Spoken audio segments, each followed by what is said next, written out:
சிங்கம் வேட்டைக்கு மட்டும்தான் வெளியில வரும், வேடிக்கை பார்க்கறதுக்கெல்லாம் வெளியில வராது. இந்த ஆட்டிடியூட்ல தான் விஜய் கட்சி ஆரம்பிச்சு 1.5 வருஷமா பார்ட் டைம் பாலிடிக்ஸ் பண்ணிட்டு இருக்காரு. 2026 தேர்தலில் முழுமையான அளவில் போட்டி போடுறதால இன்னும் 2-3 மாசத்துல முழு நேர அரசியல்வாதியா மாறிடுவார் விஜய்னு எல்லாரும் பேசிக்கிறாங்க. அப்படி நடந்தா 2026 தேர்தலில் அவர் அதிமுகவோட தான் கூட்டணி வைக்கணும்னு பெரும்பாலான பொலிட்டிக்கல் எக்ஸ்பர்ட்ஸ், அரசியல் விமர்சகர்கள் கருத்து தெரிவிக்கிறாங்க. ஏன் அப்படி கூட்டணி வைக்கணுங்கிறதுக்கு பல காரணங்கள் இருந்தாலும் ஒரு முக்கியமான காரணத்தை இந்த பத்திரிகையாளர் அவரோட ஸ்டைல்ல சொல்றாரு, கேளுங்க.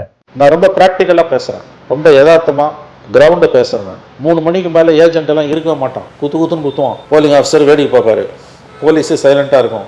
என்ன பண்ணுவேன்? அதுக்கு தான் கூட்டணி. ஏடிஎம் கூட இருந்தேன்னா அவன் ரெசிஸ்ட் பண்ணுவான், 300 ஓட்டை என்ஷூர் பண்ணுவான் வரத்துக்கு. புரியுதா? ரொம்ப உடச்சி பேசுகிறேன் நான். இதெல்லாம் எல்லாருக்கும் தெரிஞ்ச விஷயங்க. 1000 கருத்து வேறுபாடு இருந்தாலும் மனசாட்சிப்படி நடுநிலையாக கருத்து சொல்கிற அரசியல் விமர்சகர்கள் இருக்க தான் செய்கிறாங்க.